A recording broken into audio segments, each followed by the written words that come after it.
The address to the immediate past master and the depiction on his jewel refer to the 47th proposition of Euclid.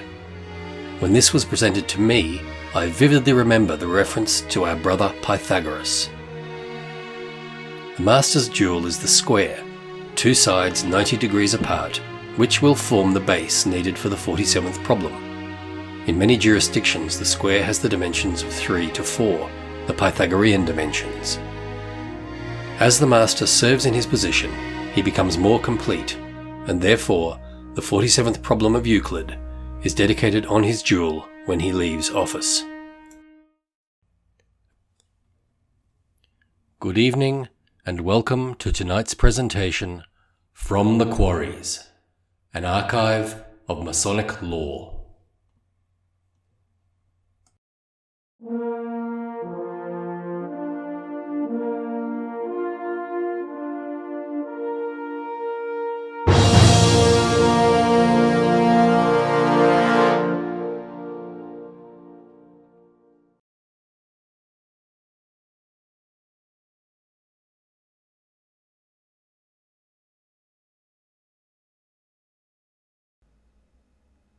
When giving this address on the occasion of my installation as Master of Millaa Lodge, I thought back to my studies in electrical engineering and realized the importance that this piece of mathematics had in electrical theory. I then decided to ask some of my Masonic peers what they saw as the significance of this to Masonry. What role did Pythagoras play? I suppose I was not too surprised to find out that little, if anything, was known by those I asked. It was because of this that I've decided to put together a paper dealing with this subject and to try and put some life into a subject that most people shun, and also to look at the characters mentioned in this discourse, i.e. Euclid and Pythagoras. We first hear of Pythagoras in the first degree tracing board, and again in the fellowcraft degree, where we are told in the charge after passing that the science of geometry which is established as the basis of our art. These words tell us of the importance of geometry our ritual writers make within the craft. The first degree tracing board lecture makes many references to geometry and the implements to practice geometry. The use of symbolic geometry occurs in most other Masonic orders over and beyond the craft degrees. The importance placed on learning in our degree work can take us back a great many years to a time when knowledge was neither so great nor as diversified as now. William Preston, the eminent Masonic student, scholar, and writer, who lived and wrote in the latter part of the 18th century, conceived the idea of making the degrees in general, and the fellowcraft degree in particular, a liberal education. A liberal education in those days was comprised within what we still call, after Preston, the 7 liberal arts and sciences. In those days, any mathematics beyond geometry was only for the very, very few. Indeed, mathematics were looked upon as being something not meant for the common men, as being of small use in the world, save for engineers and designers and measurers of land. But Preston, if his lectures are no longer the real liberal education which he planned, and which, in the form of his lectures modified by Webb, built better than he knew. For we may now, justly and honourably, take geometry to mean not only the science of measurement of surface and area, and the calculation of angles and distances, but to mean all measurement.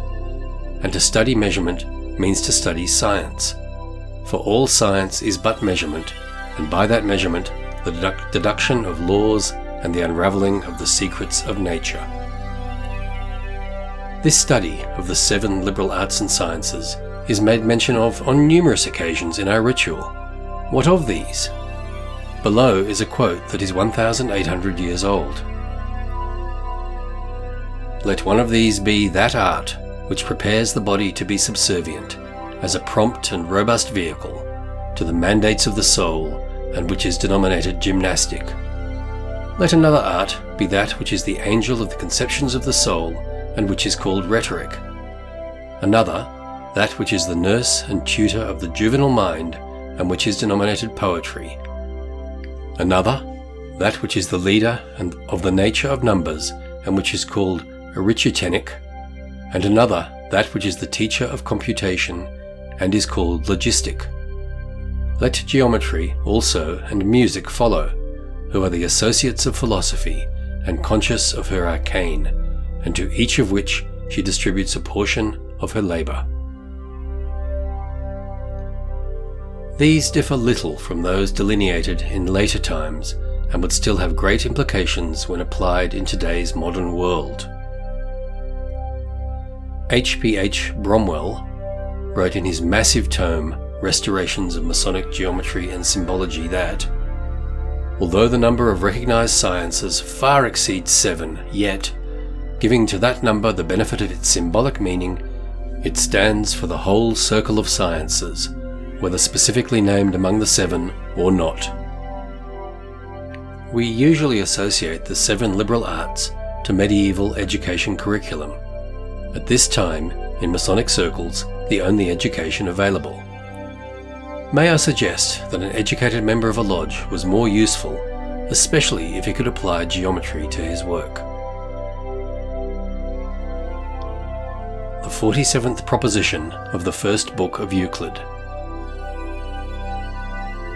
The Pythagorean theorem states that for any right triangle, the sum of the squares of its 2 legs equals the square of its hypotenuse. A squared plus b squared equals c squared. Or we could frame it as the sum of the square of the horizontal and the square of the perpendicular equals the square of the hypotenuse. This is what became known as Euclid's 47th proposition. We also know this formulation was known before Pythagoras. There is evidence in ancient Egyptian work, ancient China, and the megalith builders. The oldest existing Chinese texts containing formal mathematical theories were produced during the Han period. The arithmetic classes of the gnomon and the circular paths of heaven is dated before the 3rd century BC and contains various model mathematical principles, such as working with fractions, using a common denominator, and proofs of many geometrical theories. The text contains an accurate process of division for finding the square root of numbers. In fact, this document presents the oldest known proof of the right-angled triangle in the theory, the Swan-Thu diagram. This theory, commonly known as the Pythagorean theorem, shows that the sum of the squares of the legs of a right-angled triangle is equal to the squares of the hypotenuse. Or to put it another way, a times 2 plus b times 2 equals c times 2. Regardless of its provenance, it is attributed to Pythagoras, and 200 years later Euclid compiles his Elements of Mathematics, where this particular 47th proposition is found in Book 1. This theorem has been called the root of all geometry and the cornerstone of mathematics. The practical applications alone are worthy of the high esteem that Masonry affords it. And this is the interpretation of the lecture that is most considered when Masons speak of it, but the meaning of this hieroglyphical emblem does not stop there. The emblem we are usually presented is the 3, 4, 5 right triangle in this fashion. The vertical line is 3 units, the horizontal is 4 units, and the hypotenuse is 5 units.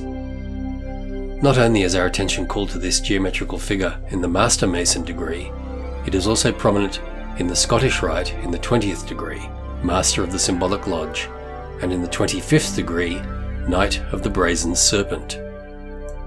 Geometry treats of the powers and properties of magnitude in general, where length, breadth, and thickness are considered, from a point to a line, from a line to superficies, and from superficies to a solid. By this science, the architect is enabled to construct his plans and execute his designs, the general to arrange his soldiers, the engineer to mark out ground for encampments, the geographer to give us the dimensions of the world and all things within, to delineate the extent of seas and specify the division of empires, kingdoms, and provinces. By it, also, the astronomer is enabled to make his observations and to fix the durations of times and seasons, years and cycles. In fine, geometry is the foundation of architecture and the root of mathematics. Many listeners may feel like they have been returned to geometry class. A simple illustration will probably refresh our memories.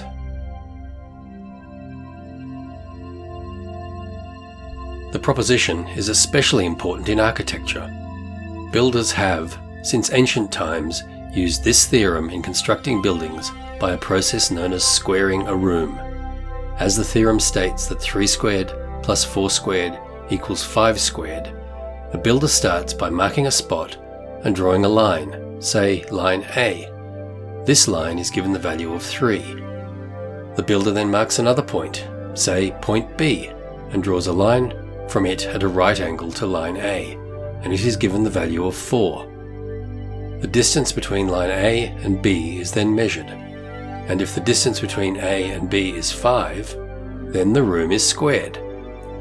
By inverting this process, a squared or rectangular room can be obtained. Before the advent of GPS and laser measuring tools, engineers who had to tunnel from both sides through a mountain used the 47th proposition to get the 2 shafts to meet in the centre. The surveyor who wants to know how high a mountain may be ascertains the answer through the 47th proposition. The astronomer who calculates the distance of the sun, the moon, the planets, and who fixes the duration of times and seasons, years and cycles, depends upon the 47th proposition for his results. The navigator travelling the trackless seas uses the 47th proposition in determining his latitude, his longitude, and his true time. Eclipses are predicted, tides are specified as to height and time of occurrence, land is surveyed, roads run, shafts dug, bridges built, with the 47th proposition to show the way. In some lodges, using this principle, a candidate symbolically squares the lodge by being escorted around the lodge 3 times during the entered apprentice ritual, 4 times for a fellow craft ritual, and 5 times for a master mason ritual, which completed his journey.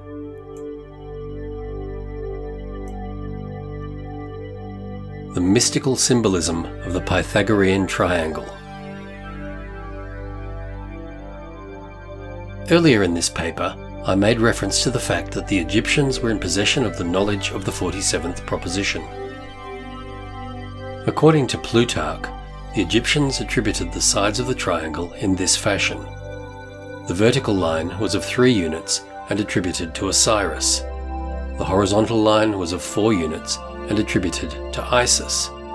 And the hypotenuse was, of course, 5 units and attributed to Horus, the son of Osiris and Isis. It is noteworthy that Plutarch studied in the academy at Athens and was a priest at Apollo's temple at Delphi for 20 years.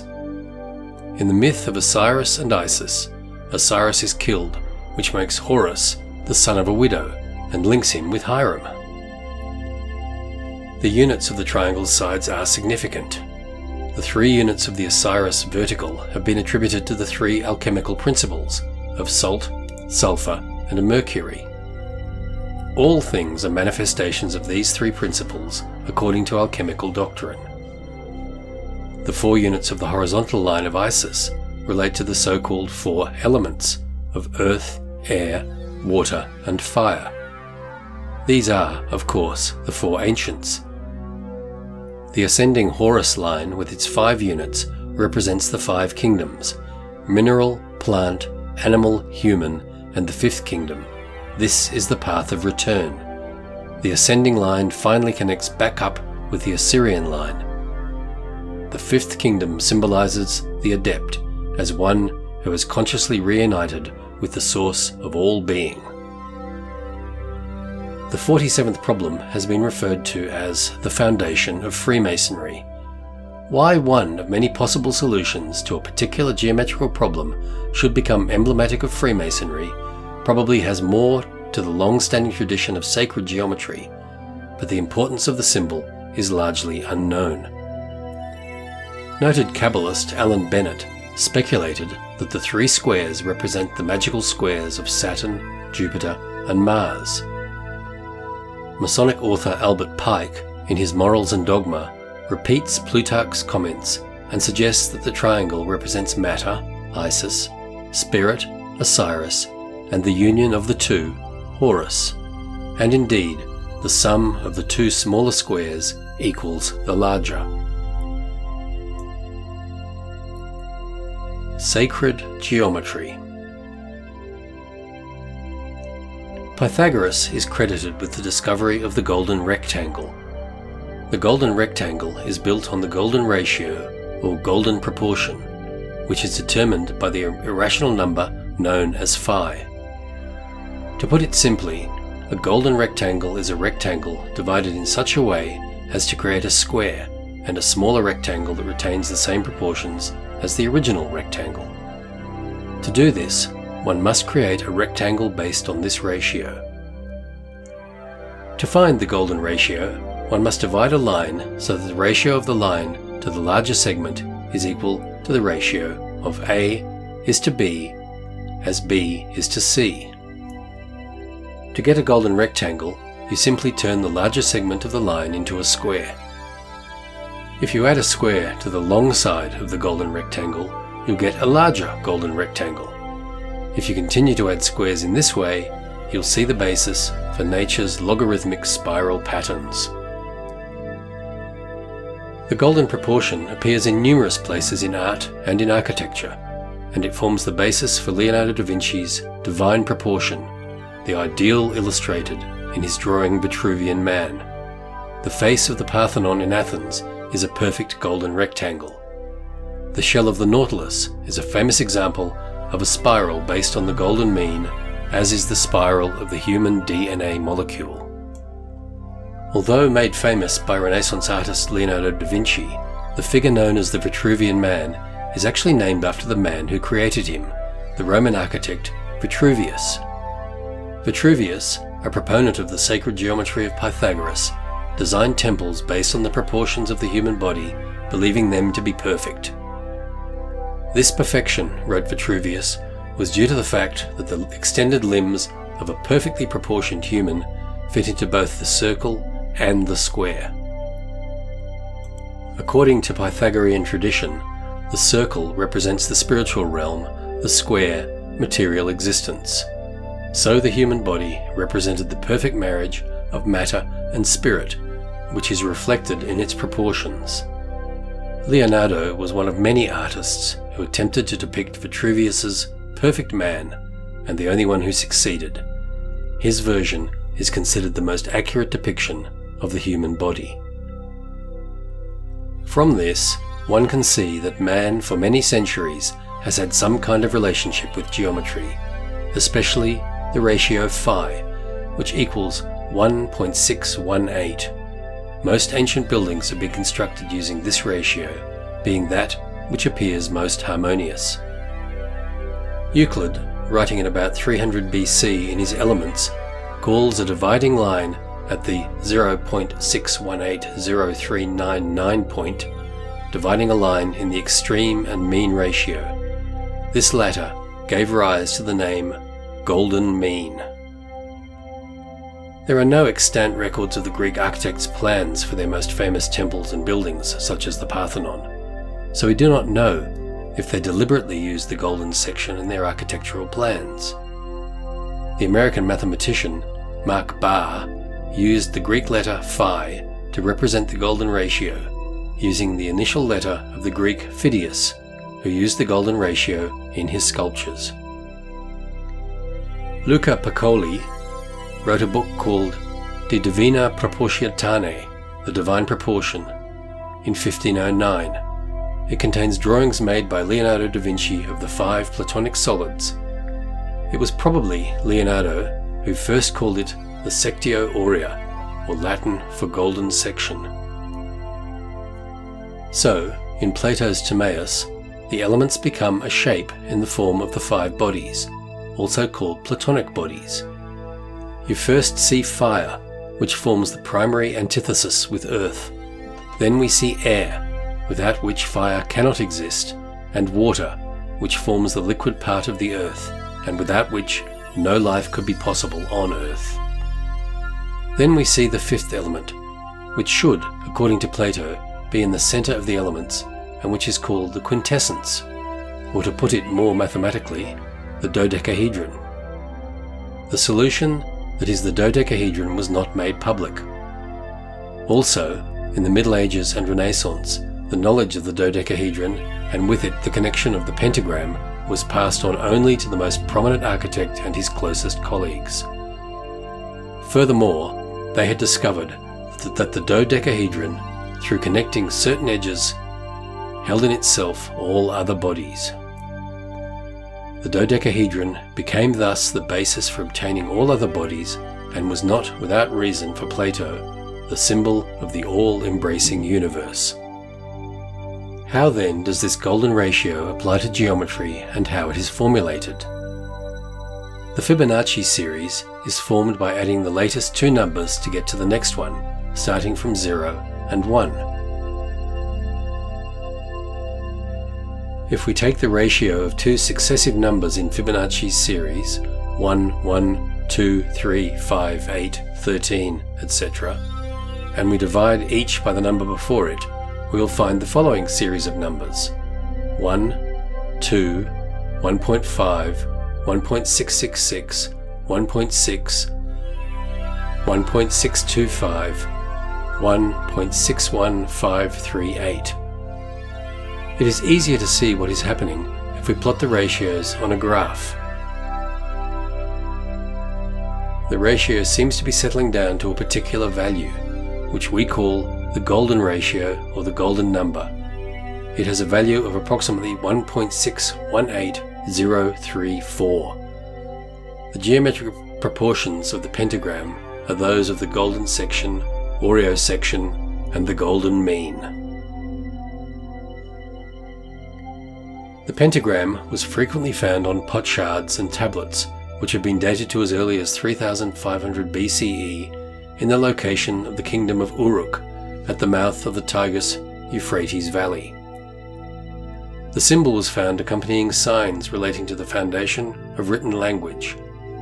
There is also evidence that the pentagram was used in ancient Mesopotamia to indicate the seal of royalty and power, which extends to the four corners of the earth.